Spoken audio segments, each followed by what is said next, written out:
Bom, pessoal, tudo bem com vocês? O meu nome é Pedro e hoje a gente vai tratar sobre a evolução dos modelos planetários, tá? E principalmente sobre a gravitação. Vou discutir, assim, historicamente, alguns dos pensadores que foram importantes, né, para a gente conseguir chegar num modelo heliocêntrico, né, que a gente tem hoje. Essa foto que eu coloquei para vocês aí é a galáxia de Andrômeda no ultravioleta, tá? Eu particularmente acho ela bonita e ela vai nos acompanhar durante toda a aula. E eu também vou falar um pouquinho mais sobre ela quando a gente chegar nas leis de Kepler, tá bom? Mas, antes de começar, é fato que a gente sempre fica curioso quando olha para o céu, né? Isso gera uma certa curiosidade, né? O que que tem além daquela esfera azul, né? Que a gente olha para cima, né? Então, ao longo de toda a nossa existência na Terra, diversas culturas, né, povos diferentes, buscaram explicações, né, para os modelos que tem além, né, da nossa Terra, né? Então, diversas culturas, diversos povos diferentes tentaram explicar, né, o que tem além, né, do nosso planeta, né, o que tem além dele, né? Então, tanto a parte oriental do nosso planeta quanto a parte ocidental se dedicou, né, principalmente na antiguidade, né, a tentar descrever isso, né, porque isso gera uma certa curiosidade na gente, né, porque a gente desconhece totalmente o que tem além do nosso planeta. Claro que a gente já sabe que a Apollo 11, né, já colocou o limite que agora que o céu já não é mais o nosso limite, né? Nosso limite são as estrelas agora, né? Mas isso foi possível por causa de diversas contribuições ao longo da história, né? Então, eu vou falar de alguns principais, tá? Mas tem outros, né, que eu não vou falar, mas que contribuíram também, tá? Se eu fosse tentar falar de todos, né, que tiveram uma contribuição gigantesca para os modelos, né, e principalmente para a fundamentação da gravitação universal, eu não ia conseguir terminar a aula, né? Então eu tive que resumir um pouco, tá bom? Então, começando com o primeiro modelo, que na verdade é um modelo geocêntrico, né? Que colocava o nosso planeta, né, no centro do universo, né? E ali os astros giravam em torno da Terra, né? Por que isso? Porque tinha esse pensamento. Bom, eles tinham uma conexão, né, principalmente os povos antigos, tinham uma conexão bastante forte com a religião, né? Então, Deus criou o universo, né? Deus nos criou e, claro, ele nos colocou no centro desse universo, né? E todos os astros ao nosso redor, todo o cosmos gira ao nosso redor, né? Então, começando com Ptolomeu, né? Cláudio Ptolomeu, que viveu praticamente 70 anos, tá? Aqui 100 antes de Cristo e 170 depois de Cristo, né? Ele foi um matemático grego, tá? Astrônomo, filósofo, geógrafo e astrólogo também, tá? Ele escreveu diversos tratados científicos sobre esses temas, né? Dentre os quais eu separei três, tá? Que são de extrema importância para a gente agora. O Almagesto, que a gente vai ver depois, é o único tratado antigo abrangente sobre astronomia que sobreviveu. É um tratado muito completo, né? Que faz um estudo do cosmos de maneira muito matemática, filosófica e principalmente voltada para a astronomia, né?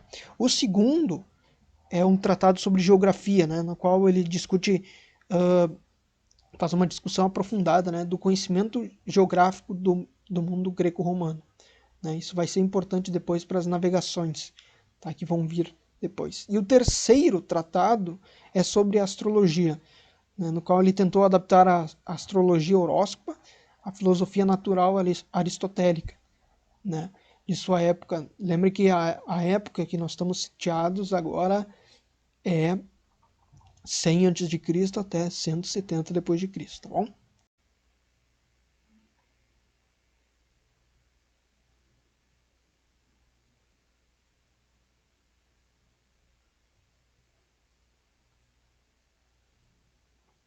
Mas então o que que é esse Almagesto, né? Na verdade ele é um dos textos científicos mais influentes, tá, de todos os tempos.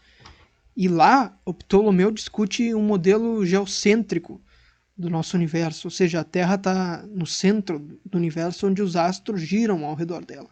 Tá? E isso foi aceito por mais de 1.200 anos, desde a origem, desde sua origem, né, no helenismo, né? E também uma fonte importantíssima, tá, de informação sobre a astronomia grega antiga, tá? Ele é muito completo. Eu coloquei algumas imagens aqui, tá, de uma publicação de 1515 desse Almagesto, tá?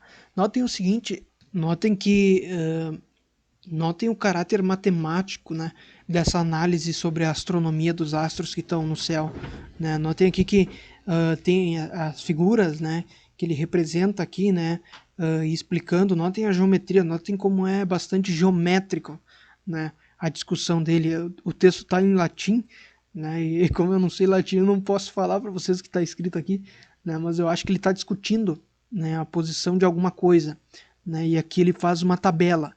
Tá? Notem que tem tabelas também, notem que tem bastante informação, né? E isso é bastante importante, por isso que ele traz bastante informação sobre o mundo grego, né, antigo, onde ele estava. Essa tabela e também outras que aparecem ao longo do livro dele, tá, do Almagesto, que eu dei uma pesquisada sobre isso, na verdade é uma datação, né, dos dias. Ele está estudando, por exemplo, um astro no céu e ele fica catalogando a posição, dia, mês e o calendário, né, dele naquela época, por exemplo, né? Mas também contém um modelo, né? O Almagesto contém um modelo para o sistema geocêntrico, tá?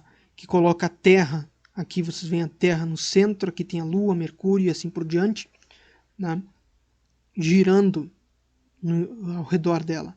E aqui vocês podem ver que é a posição do horóscopo, tá, ocidental.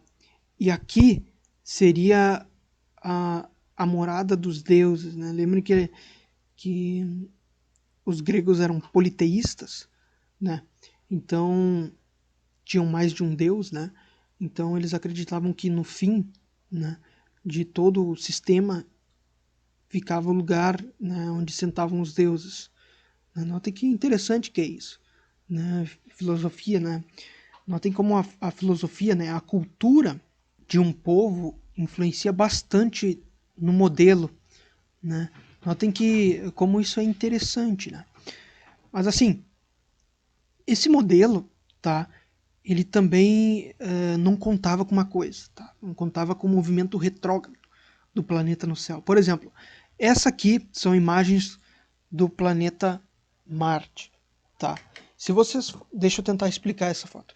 Se vocês forem o seguinte, forem um dia olhar para o céu e verem a posição de Marte no céu, e aí vocês batem uma foto no dia 1. Aí no segundo dia, Marte está numa posição diferente e vocês batem uma foto no dia 2. E assim por diante.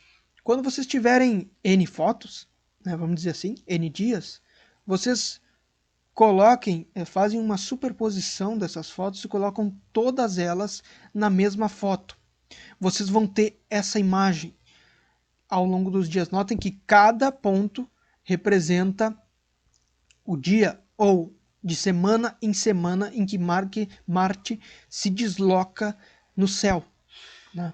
Como a gente pode ver aqui, ele faz um laço no céu, né? Que ele vai, volta e depois vai de novo. Notem como isso parece ser estranho, né? Porque como o modelo, né, geocêntrico previa os astros se movendo ao redor da Terra, né, não contava com esse movimento de ir para frente e para trás dos planetas, né?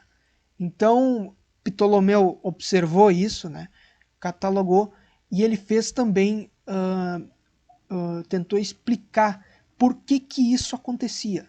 Então, devido a essa anomalia no comportamento de Marte ao longo do céu, Ptolomeu se fez necessário mudar o sistema geocêntrico, né, em que a Terra ficava no centro do universo e os planetas giravam ao redor dela. Se fez necessário mudar esse sistema e partir para um sistema um pouco mais complexo que esse que a gente vê aqui.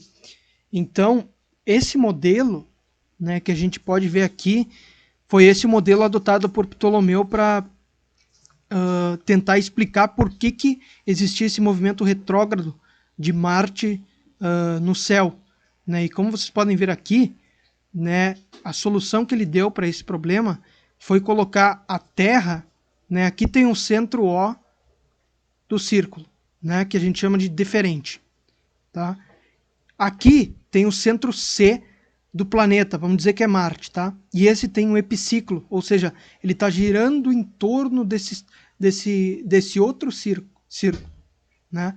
E por sua vez, esse círculo caminha, né? Gira em torno desse outro círculo que é o diferente, né? E a representação vocês podem ver aqui do lado, que é uma GIF, que fica melhor explicado. Imaginem que a gente está aqui e Marte está descrevendo esse movimento, tá? A gente enxerga, né, Marte ir e voltar nessa posição aqui, né? Essa foi a solução adotada por Ptolomeu, né, para explicar por que Marte tinha aquele comportamento anômalo, né, que se via no céu. Notem o seguinte, que Ptolomeu fez uma correção dos dados, né, que ele obteve, né, observando Marte, e fez uma correção do modelo que a gente vê aqui. Então vejam agora que o modelo já se torna um pouquinho mais complexo, né? A visão geocêntrica da Terra continua sendo a mesma. O problema é que agora ele introduziu um pouco mais de variáveis, né, na situação para tentar explicar esse movimento. Notem que essa explicação dada por Ptolomeu para o movimento de Marte, né, esse movimento de ida e volta, perdurou por 15 séculos. Então vejam o seguinte, essa explicação, né, que o Ptolomeu deu para o movimento de Marte, né, o movimento retrógrado de Marte, ele foi com uma precisão bastante grande, né?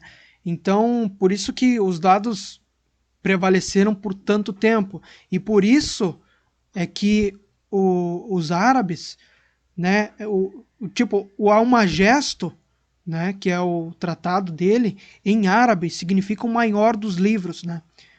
Por isso que é um grande tratado de astronomia, né, da antiguidade.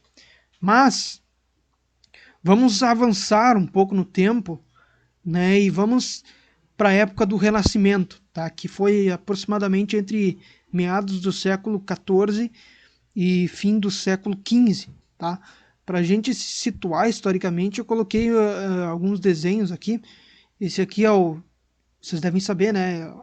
É a Mona Lisa do Leonardo da Vinci, e esse outro aqui é a foto que tem lá na igreja em Roma, pintada por Michelangelo, tá? Me fugiu o nome dela agora, tá? Mas o período, né? O Renascimento foi uma época de grande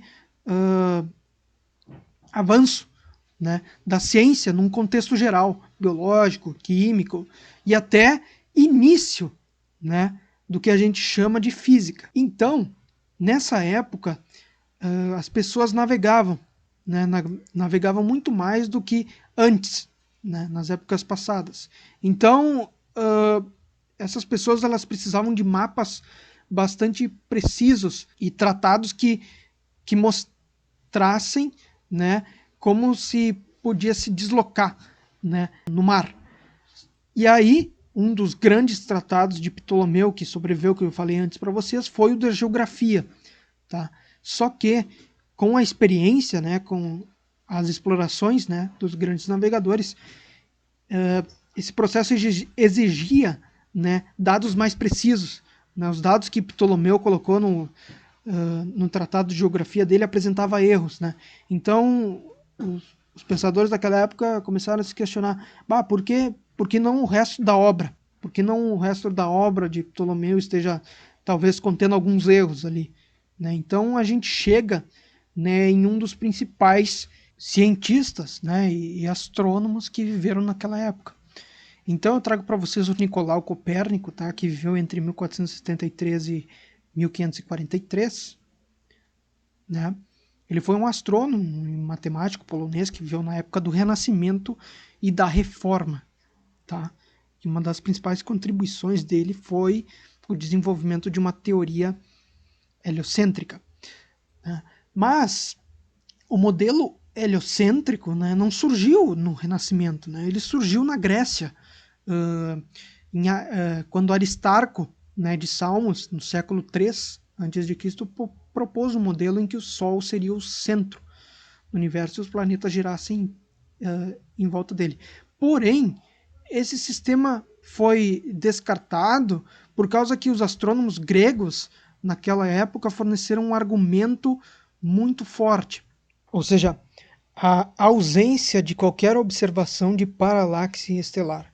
Vamos pegar essa figura que eu coloquei para vocês e imaginem o seguinte: se a Terra se movesse em torno do Sol com ângulo θ1 entre as direções aparentes, tá, de duas estrelas fixas, por exemplo, E e E', vistas da Terra na posição T1, seria diferente em diferentes épocas do ano, ou seja, θ1 seria diferente de θ2. Porém, esse efeito, né, na paralaxe nunca tinha sido observado, né? Então, não se concebia naturalmente que as estrelas, mesmo as mais próximas, né, da Terra, estão, na verdade, elas estão tão distantes, né, mesmo as mais próximas, que o efeito praticamente não se consegue observar a olho nu, né? Mesmo com a invenção dos telescópios, que décadas, séculos depois, né, esse efeito, né, na paralaxe da suposta estrela fixa só foi detectado em 1838, tá certo? Então, notem como isso foi difícil de refutar por causa que não se tinha equipamentos necessários para fazer as medições. Tá? Então, a teoria heliocêntrica foi descartada pelos gregos porque eles não conseguiram medir essa paralaxe, né? Essa diferença entre as estrelas supostamente fixas, né? Então isso acabou caindo por terra para eles, né? Então, e porque a teoria geocêntrica era muito mais atraente, por causa que envolvia aquela filosofia dos gregos, né? Muito ligadas com os deuses, né? Porque eles eram justamente politeístas, acreditavam em muitos deuses e acabavam a teoria era muito bem mais aceita, né? Por que os deuses nos criaram, né, a imagem deles, e por que não nos colocar no centro de tudo, tá? Então a gente volta pro Nicolau Copérnico, em que ele apresenta o primeiro modelo, tá, heliocêntrico em 1530, tá? Aí o modelo matemático que mais se aproxima do heliocentrismo após 30 anos de observações. E ele também pegou os dados de Ptolomeu. Os dados de Ptolomeu eram bastante precisos quanto aos movimentos, né, dos corpos celestes. E ele também usou bastante dos dados astronômicos, né, desses dados, para tirar as próprias conclusões e montar a sua teoria heliocêntrica, né? Então, a ordem dos planetas que ele colocou, seguindo as observações dele, foi Mercúrio, Vênus, Terra, Marte, Júpiter e Saturno. Tá? Esses foram o que ele conseguiu observar naquela época. Somente mais tarde, tá, foram descobertos Urano, Netuno e Plutão. Ou seja, Copérnico coloca o Sol no centro do universo, tá? E assim a ordem Mercúrio, Vênus, Terra, Marte e assim por diante. Tá? E um tempo depois, tá, da formulação da teoria de Copérnico, Giordano Bruno também reforça a sua tese. Tá? Esse filósofo, tá, reforça a tese de que a Terra não era o centro do universo, tá? Que tem movimentos próprios, e acrescenta a ideia de que o universo não é finito, mas infinito. Olha só que legal. E aí as teorias de Bruno não foram bem recebidas pela Igreja Católica. Lembra que a gente também tem a Inquisição, né? A Santa Inquisição condenou a morte na fogueira, tá? As últimas palavras dele foram mais ou menos assim: as minhas ideias vão permanecer e mais tarde elas serão aceitas. Tá, então lembrem que naquela época do renascentismo, né? Renascimento, desculpa, a igreja, né, a igreja católica era bastante forte, tá? Então, questionar as ideias da igreja, né, era um ato de blasfêmia, né? Então, tu era penalizado com a morte, né? Dependendo da gravidade, né, de certas acusações, né? E a teoria heliocêntrica, tá? Colocava bastante problemas, né, com relação à Bíblia e as questões religiosas envolvendo Deus, né, e a nossa criação. Porém, mesmo assim, Copérnico não deixou de trabalhar na sua teoria do heliocentrismo, tá? O grande tratado de Copérnico, tá, sobre a revolução das esferas celestes, tá, de 1543, lá ele trata justamente o heliocentrismo e fala o seguinte, que os planetas giram ao redor do Sol em órbitas circulares, tá? E também lá, no grande tratado dele, ele estabelece a primeira noção de unidade astronômica, tá? Quando ele define o heliocentrismo, agora fica mais fácil, tá? O sistema é muito mais simples para determinar distâncias e posições, tá? Do deslocamento dos astros quando a gente enxerga no céu. Ou seja, a unidade astronômica, tá? É uma unidade de distância, tá? Que a gente usa em astronomia. Na verdade, ela é também, a gente usa, ela é a unidade internacional, tá? De medição de distância em astronomia. E ela é uma distância média entre a Terra e o Sol. E ela vale, por exemplo, uma unidade astronômica, tá? Que é a distância Terra-Sol, é igual a 150 milhões de quilômetros. Não tem como isso é grande, tá?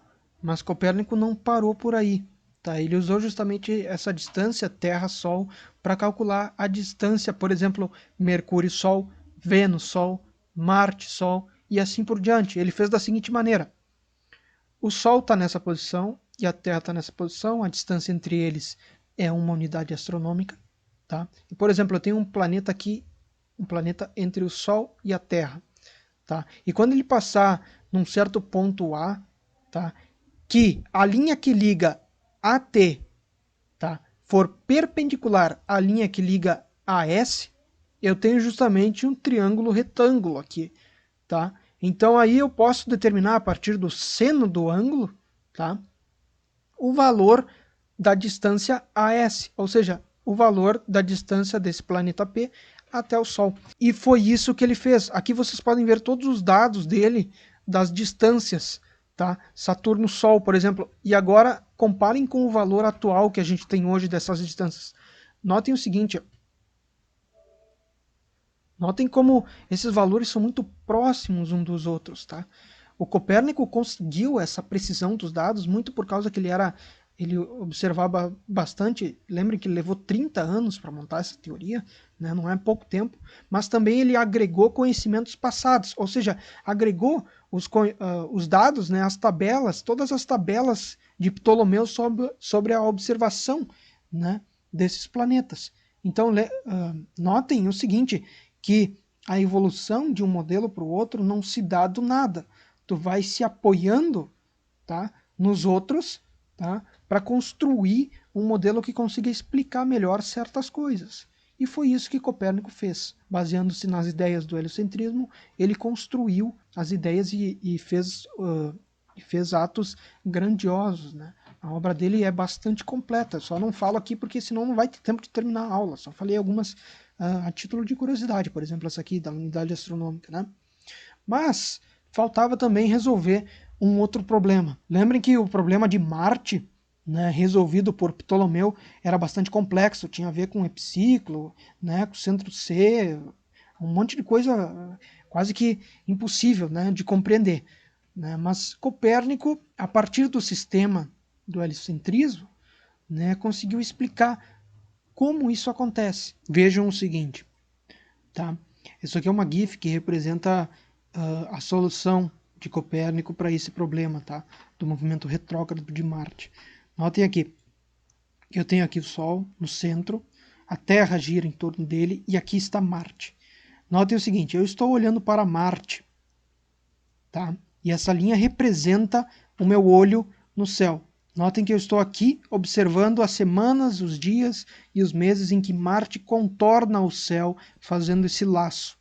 A linha, por causa que Marte está atrás da Terra, e justamente tem um raio maior, tá, do que a Terra em relação ao Sol, Marte tem uma velocidade tangencial menor do que a velocidade tangencial da Terra, ou seja, a Terra tem velocidade tangencial maior por causa que está mais próximo do Sol. Isso faz com que, em certo momento da trajetória dos dois, a Terra ultrapasse Marte do nosso ponto de vista. E por isso que a gente vê Marte fazendo esse contorno do céu. Ou seja, na verdade, esse contorno que a gente vê, que Marte está fazendo, é a composição de dois movimentos, da Terra girando em torno do Sol e de Marte girando em torno do Sol, justamente porque Marte está mais afastada do Sol, tem velocidade tangencial menor do que em relação à Terra, que está mais próxima, e por isso o movimento que a gente vê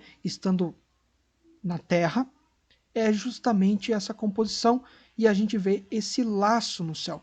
Notem que interessante que é isso, porque no modelo de Ptolomeu a gente tinha que levar vários fatores em conta para isso acontecer. Já aqui no modelo de Copérnico, esse do heliocentrismo, o modelo é muito mais simples. Na verdade, é uma consequência de Marte estar mais afastada do Sol. Tá? Então veja como esse modelo é muito mais simples do que a de Ptolomeu, né? Porém, quando Copérnico disse que as órbitas dos planetas eram circulares, tá? Continha erros, tá? Porém, o modelo de Copérnico tinha erros, tá? O modelo das órbitas circulares não podia ser efetivamente usado para efetuar cálculos das posições planetárias. Tinha uma certa diferença, tá? Bastante grande para quando a gente se afastava demais, tá? Os planetas mais afastados do Sol tinham uma diferença de posição gigantesca, tá? E aí, se fosse empregado para este fim, ele forneceria posições ainda piores do que as de Ptolomeu. Notem isso. Para obter resultados adequados, Copérnico precisou lançar mão de recursos como epiciclos e diferentes excêntricos. Assim como fizeram todos os astrônomos matemáticos que o antecederam, né, justamente por causa de Ptolomeu, Copérnico aboliu o uso de equantes, né, aquela definição que Ptolomeu usou, né, que, no entanto, com essas técnicas, né, Copérnico obteve uma acurácia comparável à de Ptolomeu, né, mas não necessariamente melhor. Ou seja, tinha um problema ali, né, tinha um problema que foi resolvido, né, mais adiante por essas duas pessoas, Johannes Kepler e Tycho Brahe. A obra de Copérnico, que se havia se baseado em dados da antiguidade, trouxe um novo impulso, né, à astronomia de observação. Tá? Então, as primeiras observações novas de grande valor foram feitas no final do século XVI pelo dinamarquês Tycho Brahe. Tá? Então, graças ao apoio do rei lá, do rei Frederico II, tá bom? Tycho conseguiu montar em Uraniborg, que é uma ilhazinha dentro de Vienne, né, do lado da Dinamarca, um grande observatório. Ou seja, um projeto, se fosse comparar esse projeto de montagem desse observatório à época de hoje, seria, por exemplo, montar um grande acelerador de partículas. Né? O investimento foi bastante grande. Todas as observações eram feitas a olho nu. Tá? Não havia telescópios, mas com instrumentos de grande proporções, tá? Cuidadosamente calibrados por Tycho, né?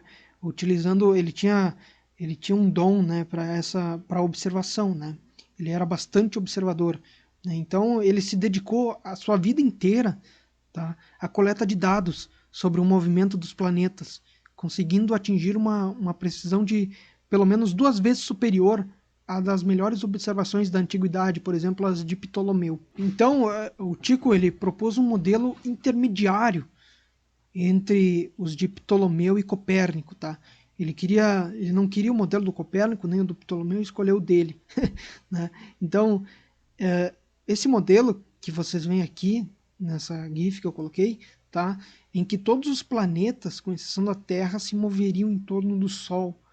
mas o Sol se moveria ao redor da Terra. Ou seja, Tycho não percebeu que seu modelo, né, ele só diferenciava do modelo de Copérnico por uma mudança trivial do sistema de referência, ou seja, colocava a Terra no centro e os outros planetas girando ao redor do Sol, né, o que era também bastante complicado, tá bom? Mas então é o seguinte, naquela época, tá, o Tycho era o chefe, né, do observatório, mas ele também tinha os assistentes dele, né, e um desses assistentes era justamente Johannes Kepler, né, que depois, né, da morte de Tycho Brahe, tá, e praticamente ele registrou, né, os movimentos de Marte. Após a morte de Tycho Brahe, os seus registros dos movimentos de Marte permitiram a Kepler, né, descobrir a lei dos movimentos dos planetas, que deram suporte à teoria heliocêntrica, né, de Copérnico.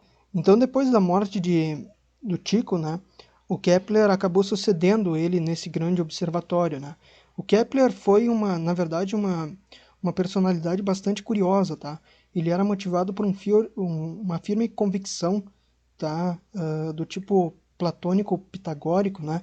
De que o universo é construído de acordo com um plano matemático cuja estrutura pode ser deduzida por argumentos de perfeição, né? Então, aquela ideia de que o Platão tinha filosoficamente de que a matemática era perfeita, né? Ela estava no mundo das ideias, né?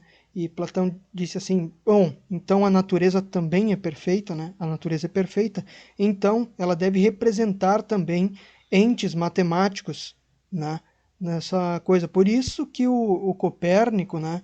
Descrevia as órbitas como sendo circulares, né? Porque eles acreditavam nessa perfeição da natureza, né? Que ela tinha, né? Então o Kepler ele era um defensor, tá, do heliocentrismo, diferente do Tycho, né, que defendia um outro sistema completamente diferente, né, do que a gente viu até agora. Mas ele defendia Copérnico, né. Apesar dessa rigorosidade, né, que ele acreditava, né, que ele tinha era tipo como uma religião para ele, ele também era muito coerente com os dados que o próprio mestre dele, né, o Tycho, observou durante décadas, né? Então ele tinha um grande respeito aos dados experimentais, né? Mas ele também carregava com ele aquela noção de perfeição da natureza, né? Então, até antes dele entrar nesse observatório, tá? Ele é alemão, né? Ele, em um debate estudantil, tá? O Kepler defendeu o heliocentrismo como uma perspectiva tanto teórica quanto teológica, né? Então, ele disse assim que o Sol, né? O Sol era a principal fonte de poder motriz no universo, né? Mais para frente, a gente vai ver por que Kepler disse isso, tá? Newton vai mostrar por que Kepler quis dizer isso, tá? Ele indiretamente estava pensando em alguma coisa, tá? Então, o Kepler, de posse dos dados que o Tycho Brahe analisou por décadas, ele acabou descobrindo que tinha certas irregularidades, tá, no movimento dos planetas quando se tratava de órbitas circulares, tá? Isso saltou aos olhos para ele. Então ele acabou abandonando, ele teve que abandonar, porque ele confiava nos dados do Tycho, né? Abandonar a teoria platônica, tá? Da perfeição, de que na natureza existe um círculo perfeito e assim por diante, né? Então ele foi automaticamente levado às suas leis, tá? Que são basicamente três. Na verdade, essas leis, tá, regem o movimento da galáxia de Andrômeda. Tá? Então a gente vai ver que a primeira lei, né, passando aqui, eu coloquei aqui, em posse de dados astronômicos extremamente precisos, realizados por Brahe, Kepler estabeleceu duas leis que regem o movimento dos planetas. Tá? 10 anos depois, tá, de análise, tá, publicou uma terceira lei, que permite estimar o período orbital ou até mesmo o raio da órbita dos planetas que giram em torno do Sol. Então vamos ver como é que ele faz isso. A primeira lei, né, que na verdade é a lei das órbitas, né, e ele enuncia da seguinte maneira: os planetas se movem em órbitas elípticas e o Sol está localizado em um dos focos. Ou seja, com os dados do Brahe, ele conseguiu medir a excentricidade, ou seja, o quanto a elipse está achatada, certo? Então lembrem lá da matemática que quanto uma elipse com excentricidade igual a zero é um círculo, tá? Uma excentricidade maior já é uma elipse, tá bom? Então aqui eu forneço alguns dados para vocês da excentricidade das órbitas dos planetas que giram ao redor do Sol. Então a gente tem aqui de Mercúrio a Saturno, tá? Notem que a Terra aqui tem uma excentricidade muito pequenininha, né? Quase um círculo, mas não é tanto, né? E também a partir dos próximos, né, dos dados seguintes, ele acabou sendo levado automaticamente à segunda lei de Kepler, que na verdade é a lei das áreas, tá? Então ele enuncia da seguinte maneira: a linha imaginária que liga o Sol aos planetas, ó, linha, lembra, olha só, varre áreas iguais em intervalos de tempo iguais, tá? Mas antes de eu descrever isso, deixa eu fazer uma pergunta para vocês. Por que será que o sistema solar, tanto as galáxias, tá, tem essa forma como a forma de um prato, né? Por que que ela não está distribuída, né, no espaço inteiro? Por que que ela tem que ser, por exemplo, bidimensional, né? Isso tem a ver muito com a segunda lei, tá? Isso é, na verdade, é uma decorrência direta da segunda lei, porque o sistema solar está num plano, né? Se a gente for pensar, né? Tá, então vamos pensar na segunda lei da seguinte maneira. Imaginem que eu tenho a galáxia de Andrômeda agora e eu tenho um planeta orbitando essa galáxia, tá? Eu fiz uma linha imaginária aqui e a gente já sabe que a primeira lei nos diz que essa órbita vai ser elíptica, tá? Com o centro massivo da galáxia em um dos focos, tá? Eu só exagerei um pouco para ser um pouco mais didático, tá? Então imaginem o seguinte, esse planeta contorna essa elipse, tá? Em um intervalo de tempo de T1 até T2 e T3 até T4, tá? De forma que o intervalo de tempo, tá, que ela leva para percorrer essa distância aqui e essa outra é igual, tá? Então o Kepler vai nos dizer, a partir dos dados experimentais do Tycho, né, que essa área, tá, que essa área achurada aqui da elipse vai ser justamente igual a essa outra área aqui. Parece ser um pouco estranho, né? Mas se vocês pensarem na proporção, por exemplo, essa distância aqui é maior que essa distância aqui. Essa distância aqui é menor que essa distância aqui. Então notem que existe uma certa proporção nessa segunda lei, né? Que independente... Agora, se vocês forem pensar agora na lei da gravitação universal, a gente sabe que a força de interação gravitacional depende, né, é inversamente proporcional ao quadrado da distância, né? Lembre que aqui ele está mais próximo do que aqui, né? Então aqui, consequentemente, vai ter uma força de interação maior do que aqui. Ou seja, vai ter uma aceleração maior aqui, né, nesses dois pontos, do que aqui, tá? Notem que interessante que é essa proporção, né? E aí, a partir de 10 anos depois de conseguir descobrir, né, essas duas leis, né, que regem o movimento dos planetas ao redor do Sol, né, e também das galáxias, principalmente, Kepler ele estava tentando buscar uma relação entre os períodos, tá, que esse planeta demorava para contornar a elipse ao redor. Por exemplo, o tempo que a Terra demorava para contornar ao redor do Sol. A gente já sabe que é um ano, né? Mas e os outros planetas? Né? Ele não sabia. Então ele fez meio que um chute calibrado, tá? Usando principalmente os dados experimentais do Tycho, tá? Então ele acabou chegando na terceira lei, né? Que é a lei dos períodos, ou a gente chama de lei harmônica, tá? Então ele enuncia da seguinte maneira: os quadrados dos períodos de translação dos planetas são proporcionais aos cubos dos semi-eixos maiores de suas órbitas. Então, para essa terceira lei, vamos imaginar outro exemplo. Novamente, a galáxia de Andrômeda aqui, eu tenho meu planeta em amarelo, circulando essa linha vermelha, né, essa trajetória elíptica. Então, vamos pensar o seguinte: a distância, o semi-eixo maior que Kepler fala justamente é esse, tá? É a distância maior que tu tem de um de ponto a ponto, de um foco até uma extremidade, né? Então esse a gente considera como semi-eixo maior, né? Então, para saber o período, a gente faz da seguinte maneira: o período, tá? O período que esse planeta demora para contornar essa elipse é justamente igual a essa equação aqui, ou seja, o cubo do semi-eixo maior, sobre o intervalo de tempo que ele demora para contornar, que o planeta demora para contornar essa elipse, ao quadrado, é igual a uma constante, né? E essa constante a gente obtém ela experimentalmente, verificando os dados, né? Principalmente Kepler usou os dados de Copérnico também, tá? Ele usou não somente do Tycho, mas também de Copérnico para fazer essa análise. E aqui eu apresento uma tabela para vocês dos valores de Copérnico, tá? E dos valores atuais. Vamos ver aqui principalmente.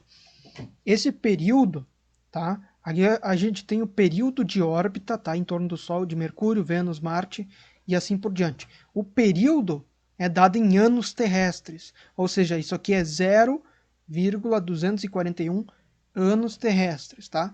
Essa aqui é a distância dada em unidades astronômicas de Mercúrio-Sol, da distância Mercúrio-Sol.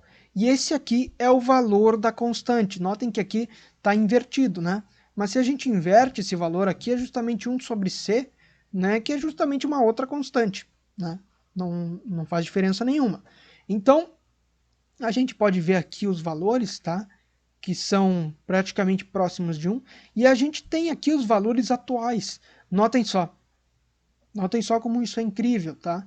Então aqui a gente consegue mais precisão, né? E mostra que na verdade isso é de fato um valor só, tá? Mas os valores de Copérnico também são bastante precisos, né? Para aquela época, né? Olhem, comparem com a quantidade de instrumentos tecnológicos de alta precisão que a gente tem hoje, né? Tá bom? Então essas são as 3 leis de Kepler, tá? Que Kepler obteve a partir dos dados de Tycho Brahe e Copérnico, tá? E também talvez se baseando em outros modelos, tá? Notem que a construção, né, que eu estou mostrando para vocês, ela não se dá do nada, tá? Ela acontece de degrau em degrau, ou seja, tu vai se apoiando nos outros, tá? E construindo uma coisa mais coerente com a nossa realidade, tá? E eu também queria deixar aqui que para Galileu também não foi diferente, tá? Galileu também acreditava no sistema heliocêntrico, né? Na verdade, ele é considerado o pai da astronomia observacional. Por quê? Porque ele, na verdade, já existia telescópios, tá? Mas o que Galileu fez foi justamente pegar um telescópio e apontar para o céu, né? Apontar para o espaço, né? E com isso, a gente pode ver aqui que eu coloquei uma foto de uma réplica do telescópio dele, e aqui estão as imagens que ele desenhou da Lua, tá? Então, ele fez feitos notáveis com esse telescópio, né? E, por exemplo, aqui eu vou dar um exemplo para vocês. A imagem da Lua, tá? Aristóteles, vem da época de Aristóteles e diz que a Lua seria uma esfera perfeita, tá? E quando Galileu aponta para a Lua e vê que ela não é perfeita, né, esfericamente, que ela tem depressões devido aos diversos impactos, né, de meteoritos, degradações ao longo das décadas, né, dos séculos, ele acaba descobrindo que isso não é verdade, né? Ele confirma que na verdade isso não ela é quase uma esfera, né?